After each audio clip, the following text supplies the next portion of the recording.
Friends, welcome back to my channel. जैसा कि आप सभी को पता है कि दिवाली में बस कुछ ही दिन बचे हैं और मेरी तरह आप लोगों ने भी दिवाली की प्रिपरेशन स्टार्ट कर दी होगी। हम सब दिवाली पर यही कोशिश करते हैं कि हमारा घर सबसे सुंदर दिखाई दे। घर को डेकोरेट करने के साथ साथ हम घर के मंदिर को भी बहुत अच्छे से डेकोरेट करते हैं। सो मैं आज की वीडियो में आपके साथ शेयर करने वाली हूँ मंदिर डेकोरेशन आइडियाज़, जिसकी हेल्प से आप भी अपने घर के मंदिर को बहुत अच्छे से डेकोरेट कर सकते हैं। कुछ दिन पहले मैंने अपने चैनल पर लिविंग रूम की वीडियो भी अपलोड कर दी थी, तो अगर आपने वो अभी तक नहीं देखी तो वो भी जाकर देख सकते हैं। So make sure you watch the video till the end and if you are new please subscribe to the channel. So let's begin. ये है मेरे मंदिर का करंट व्यू जिसको आज हम डेकोरेट करेंगे। सबसे पहले मैं मंदिर की मेन वॉल के लिए कुछ DIY करूँगी। मंदिर की मेन वॉल के लिए मैं DIY तोरण बनाऊंगी, जिसके लिए मैंने बुकरम ली है। बुकरम को मैंने डबल फोल्ड कर लिया है। लेंथ और विड्थ आप अपनी मंदिर की साइज़ के अकॉर्डिंग रख सकते हैं। बुकरम को कवर करने के लिए मैं पिंक कलर के सिल्क फैब्रिक का यूज़ कर रही हूँ। आप किसी भी तरह के फैब्रिक का यूज़ कर सकते हैं इसको कवर करने के लिए।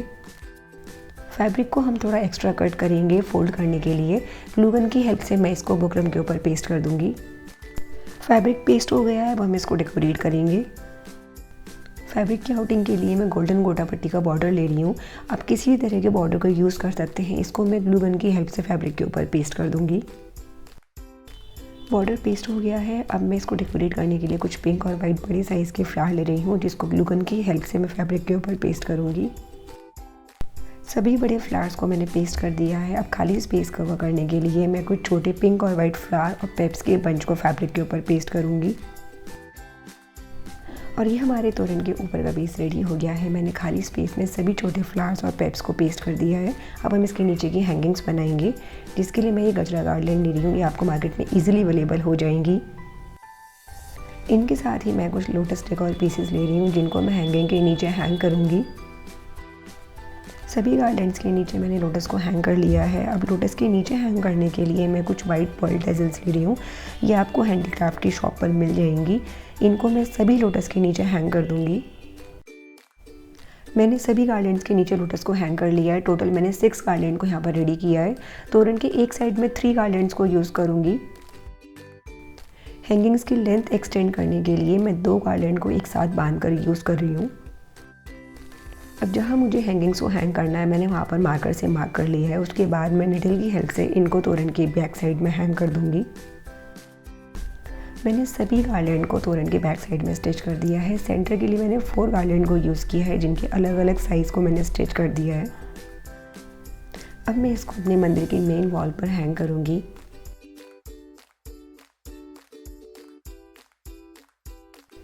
मंदिर की मेन वॉल की शेल्फ के लिए मैं इस फ्लावर पॉट को यूज़ कर रही हूँ, जिसके अंदर मैंने कुछ फ्लावर्स को डेकोरेट किया है। इसके साथ ही मैं कुछ कैंडल होल्डर्स को भी यहाँ पर प्लेस करूँगी।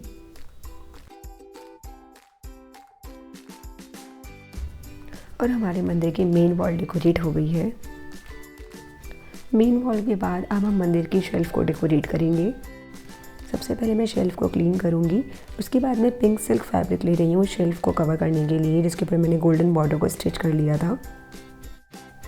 अब हम मंदिर की शेल्फ के लिए कुछ DIY करेंगे। मंदिर की शेल्फ को डेकोरेट करने के लिए मैं एक बैकड्रॉप बनाऊंगी, जिसके लिए मैं वुडन फ्रेम ले रही हूँ। इसकी लेंथ 21 इंचेस और विड्थ 14 इंचेस है। इसको मैं गोल्डन स्प्रे पेंट के साथ पेंट करूँगी। फ्रेम को पेंट करने के बाद अब मैं इसको डेकोरेट करूँगी, जिसके लिए मैं पिंक नेट का यूज़ कर रही हूँ। नेट को मैंने फ्रेम की लेंथ के अकॉर्डिंग कट कर लिया। यहाँ पर मैं 2 पीसेस ले रही हूँ, जिनको मैं फ्रेम के पीछे प्लीट्स डालकर ग्लू गन की हेल्प से पेस्ट करूँगी। फ्रेम के ऊपर की साइड में दोनों नेट के पीसेस को प्लीट्स डालकर पेस्ट करूँगी। मैंने नेट के दोनों पीसेस को फ्रेम के ऊपर पेस्ट कर दिया है। अब नीचे के पार्ट को भी मैं फ्रेम के ऊपर ग्लू गन की हेल्प से पेस्ट करूँगी। एक्स्ट्रा नेट को मैं नीचे से कट कर दूँगी। नेट को नीचे से भी पेस्ट करने के बाद अब मैं सेम नेट का ही वाइट कलर यूज़ कर रही हूँ, जिसको मैंने फ्रेम के साइज़ के अकॉर्डिंग कट कर लिया है। अब मैं पिंक नेट के ऊपर इस वाइट नेट को भी प्लीट्स डालकर ग्लू गन की हेल्प से पेस्ट करूँगी। पिंक नेट को मैंने बैकड्रॉप की कटिंग के लिए यूज़ किया है और वाइट नेट को मैं उसकी बेस के लिए यूज़ कर रही हूँ। और ये मैंने दोनों ही नेट को फ्रेम के ऊपर पेस्ट कर लिया है। पिंक कलर की नेट को मैंने बीच में से ओपन रखा है और पीछे मैंने वाइट नेट को पेस्ट किया है। फ्रेम को डेकोरेट करने के लिए मैं सेम वाइट और पिंक कलर के फ्लावर्स का यूज़ कर रही हूँ, जिनको मैं दोनों लेंथ साइड में पेस्ट करूँगी।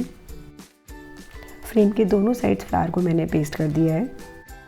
फ्लावर्स पेस्ट करने के बाद अब मैं फ्रेम के ऊपर की साइड इस तरह की हैंगिंग लेस को यूज़ कर रही हूँ, जिसको मैं ग्लू गन की हेल्प से फ्रेम के ऊपर पेस्ट करूँगी। ये आपको मार्केट में किसी भी लेस की शॉप पर इजीली मिल जाएगी। लेस पेस्ट करने के बाद अब मैं फ्रेम के सेंटर में लोटस को पेस्ट करूँगी। फ्रेम के दोनों साइड मैंने वाइट पर्ल को नीडल की हेल्प से लोटस के पीछे स्टिच कर दिया है। वाइट पर्ल लगने के बाद इस बैकड्रॉप का लुक और भी अच्छा आ रहा है। आप चाहे तो यहाँ पर किसी भी तरह की हैंगिंग लेस को भी पेस्ट कर सकते हैं ग्लू गन की हेल्प से। और ये हमारी बैकड्रॉप रेडी हो गई है। अब हम इसको मंदिर की शेल्फ के ऊपर डेकोरेट करेंगे। मेन वॉल के बाद हमारी शेल्फ भी डेकोरेट हो गई है। अब हम शेल्फ के नीचे के एरिया को डेकोरेट करेंगे, जिसके लिए हम कुछ DIY करेंगे। शेल्फ के नीचे के एरिया को डेकोरेट करने के लिए हम एक DIY ओढ़नी बनाएंगे, जिसके लिए मैं A4 साइज़ फॉर्म शीट ले रही हूँ। अब मैं इस तरह के एक लीव के सैंपल को ले रही हूँ, जिसको मैं फॉर्म शीट के ऊपर रखकर कट करूँगी। सभी लीव्स कट हो गई हैं। अब मैं इसको गोल्डन स्प्रे पेंट के साथ पेंट करूँगी। उर्ली बनाने के लिए मैं इस तरह के क्ले पॉट को यूज़ कर रही हूँ। अगर आपके पास ये ना हो तो आप प्लास्टिक के बाउल को भी यूज़ कर सकते हैं। इसके ऊपर सबसे पहले मैं फर्स्ट कोट जेसो का अप्लाई करूँगी। आप जेसो की जगह वाइट फैब्रिक कलर को भी यूज़ कर सकते हैं। वाइट पेंट ड्राई होने के बाद अब मैं इसके ऊपर गोल्डन स्प्रे पेंट का यूज़ कर रही हूँ। गोल्डन पेंट ड्राई हो गया है। अब मैं इसके ऊपर पेंट की हुई गोल्डन लीव्स को पेस्ट करूँगी ग्लू गन की हेल्प से। लीव की साइज़ और शेप आप अपने अकॉर्डिंग छोटा या बड़ा भी कट कर सकते हैं। और ये हमारी DIY ओढ़नी रेडी हो गई है, जिसको बनाना बहुत ही ज़्यादा सिंपल था। इसको मैं अपने मंदिर शेल्फ के नीचे के एरिया में डेकोरेट करने वाली हूँ।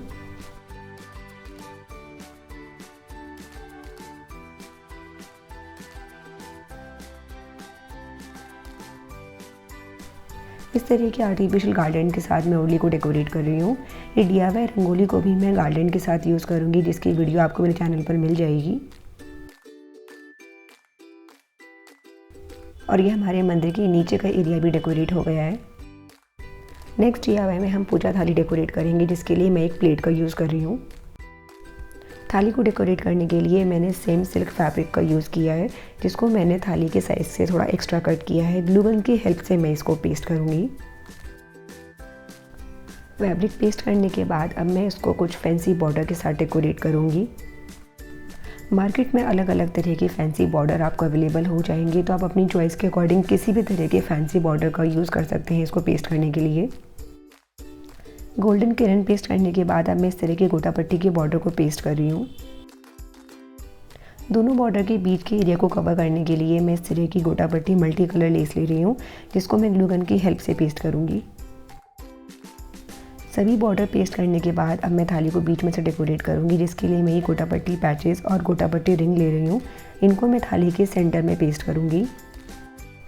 आप इनकी जगह गोटा पट्टी के फ्लावर्स का भी यूज़ कर सकते हैं थाली को डेकोरेट करने के लिए। इन सभी रिंग के सेंटर में लगाने के लिए मैं इस तरह की गोल्डन पतले बॉर्डर का यूज़ कर रही हूँ, जिनको मैं रिंग के बीच में पेस्ट करूँगी। और ये हमारी DIY पूजा थाली डेकोरेट हो गई है, जो कि बहुत ही ब्यूटीफुल लग रही है। इसको बनाना भी बहुत ही ज़्यादा सिंपल था। आप इसको करवा चौथ के लिए भी यूज़ कर सकते हैं। सेम फैब्रिक और बॉर्डर के साथ मैंने इस तरह की ब्रास की लोटी को भी डेकोरेट किया है, जिसको हम करवा चौथ या दिवाली दोनों ही पूजा के लिए यूज़ कर सकते हैं। इस DIY पूजा थाली को मैं उर्ली के साइड में डेकोरेट कर रही हूँ। और इसके साथ ही हमारे मंदिर की मेन वॉल और शेल्फ दोनों ही डेकोरेट हो गई हैं। अब हम मंदिर की साइड वॉल के लिए कुछ DIY करेंगे, जिनके लिए हम कुछ वॉल पीसेस बनाएंगे। मंदिर की साइड वॉल को डेकोरेट करने के लिए मैं इस तरह के 3 वुडन पीसेस का यूज़ कर रही हूँ, जिनको मैंने लोकल कारपेंटर की शॉप से बनवाया था। इनका साइज़ 8x8 है।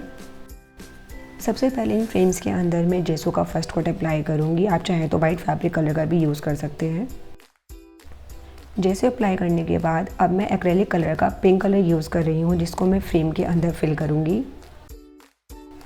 फ्रेम के अंदर पिंक कलर फिल करने के बाद मैं फ्रेम के चारों तरफ के साइड के बॉर्डर पर वाइट फैब्रिक कलर का यूज़ कर रही हूँ, जिसके मैं डबल कोट फ्रेम पर अप्लाई करूँगी।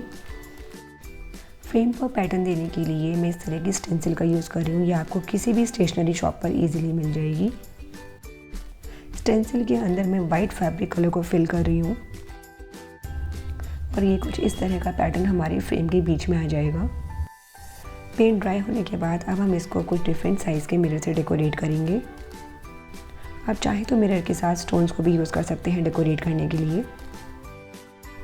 फ्रेम के ऊपर झरोका पेस्ट करने के लिए अब मैं वाइट A4 साइज शीट ले रही हूँ, जिसको मैंने इस तरह से झरोके की शेप का कट कर लिया है।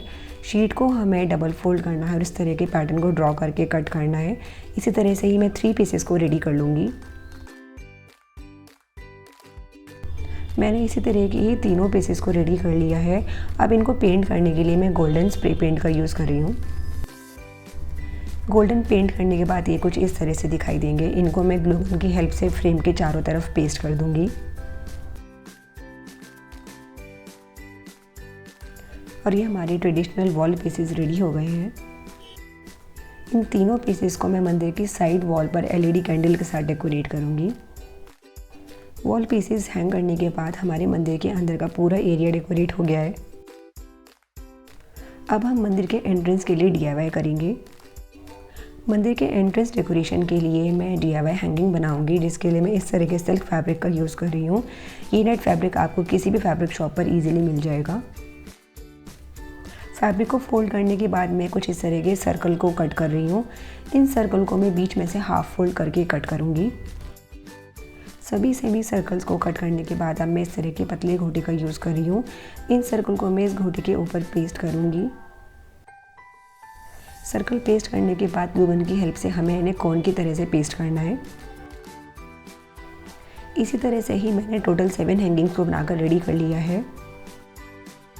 हैंगिंग्स को हैंग करने के लिए मैं DIY तोरण ले रही हूँ, जिसकी वीडियो आपको मेरे चैनल पर मिल जाएगी। अगर आपके पास तोरण नहीं है तो आप किसी भी तरह की ब्रॉड लेस का यूज़ कर सकते हैं इनको हैंग करने के लिए। अब मैं इस DIY तोरण हैंगिंग को अपने मंदिर के एंट्रेंस पर हैंग करूँगी।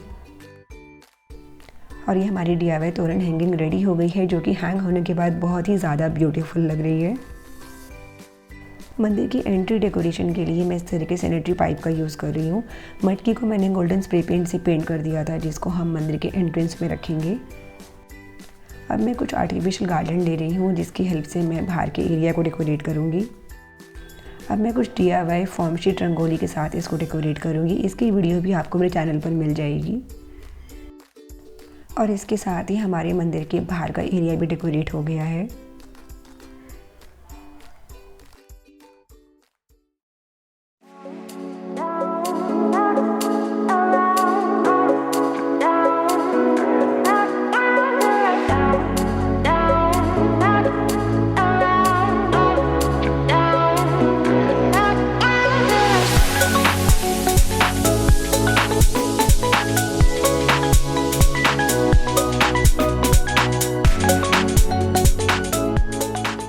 सो that is all for today's video. I am sure आज की वीडियो आपके लिए बहुत हेल्पफुल रही होगी।